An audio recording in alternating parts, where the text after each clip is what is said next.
ஒரு மந்திரமயமான காட்டில்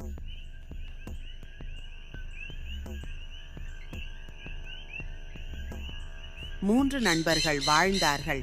விக்ரம், மாயா மற்றும் ஆனந்தி. அவர்களது வாழ்க்கை எளிமையாக இருந்தது.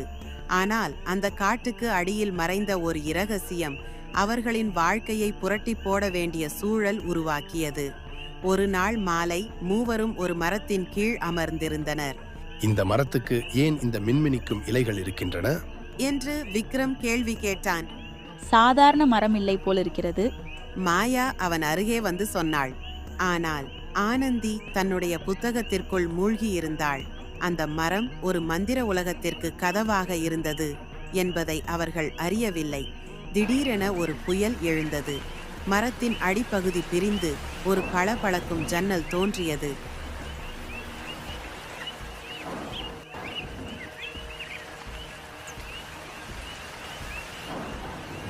இது வேதாள சக்கரம் போல உள்ளது என்று விக்ரம் கத்தினான். மூவரும் ஒரே நேரத்தில் அந்த ஜன்னலை தொட்டனர். ஒரு சுழல் காற்று அவர்களை மந்திர உலகுக்குள் இழுத்துச் சென்றது. அவர்கள் விழித்தபோது சுற்றி தங்கமயமான நிலம், பச்சை காஞ்சிகள் மற்றும் பளபளக்கும் தூரிகைகள் காணப்பட்டன. இங்கு நம்மை வழிகாட்ட யாரும் இருக்கிறார்களா என்று ஆனந்தி கேட்டாள். அங்கே ஒரு பழைய தோற்றமுள்ள பாம்பு தோன்றியது. மக்களே, இங்கு உங்கள் வருகை மிகவும் அரிது என்று பாம்பு பேச ஆரம்பித்தது. நீங்கள் மூவரும் இங்கே ஒரு சோதனையை நிறைவேற்ற வேண்டும். அப்போதுதான் நீங்கள் வெளியே செல்ல முடியும். மூவரும் தலையசைத்தனர். ஆனால் அவர்கள் மனதில் அச்சமும் ஆவலுமாக இருந்தது. பாம்பு அவர்களை ஒரு வழியை காட்டியது.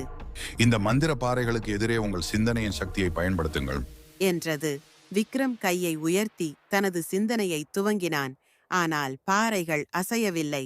நாம் ஒருவராக இணைந்து சிந்திக்க வேண்டும் என்றார் மாயா. மூவரும் கைகளை ஒன்றாக சேர்த்தனர்.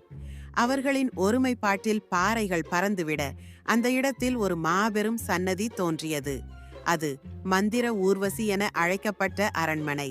அவர்கள் உள்ளே சென்றபோது அரண்மனை பிரம்மாண்டமாக இருந்தது. அங்கு ஒரு தங்க கொடி இருந்தது. இந்த கொடியை எடுப்பது அவசியம். ஆனால் இந்த கொடியை எடுப்பதற்கு ஒரு சவால் இருக்கும் என்றது பாம்பு. கொடியை எடுக்க முயன்ற போது அறைக்குள் சுழல் காற்று உருவானது. மூவரும் திகைத்து போனார்கள். அறையில் ஒவ்வொரு மூலையும் மாறி மறைந்தது. அவர்கள் இருளில் மட்டுமே நிலைத்து நின்றனர்.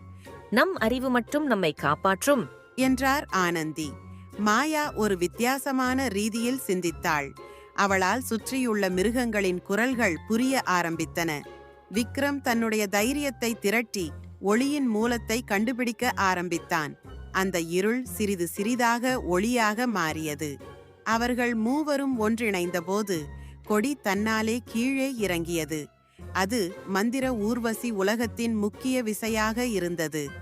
அந்த ஒளியில் மூவரும் தங்கள் அடுத்த நடவடிக்கையை ஆராய்ந்தனர். பாம்பு அவர்களுக்கு தன் புது அவதாரத்தில் தோன்றியது. நீங்கள் மந்திர உலகின் நம்பிக்கை, உங்கள் இணைப்புதான் வெற்றி என்று அது சொன்னது. மூவரும் வணங்கி புறப்பட்டனர். மந்திர உலகின் வெளிப்புறம் வெள்ளை ஒளியில் மின்னியது. மூவரும் மீண்டும் தங்கள் உலகிற்கு திரும்பினர். ஆனால் அவர்களுடைய வாழ்க்கை வழக்கம் போல இருக்கவில்லை. அவர்களது நட்பு இன்னும் வலிமையாக மாறியது. இன்று அவர்கள் அந்த மந்திர உலகத்தை மற்றவர்களுடன் பகிர்ந்து கொள்ளும் கதைக்களமாய் செய்தனர்.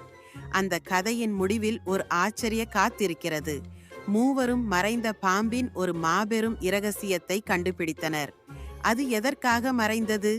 அது இன்னும் புதிராகவே உள்ளது. மக்களே, உங்கள் நட்பும் நம்பிக்கையும் மந்திர உலகத்திற்கு திறவுகோல் ஆகும் என்பதை மறக்காதீர்கள்.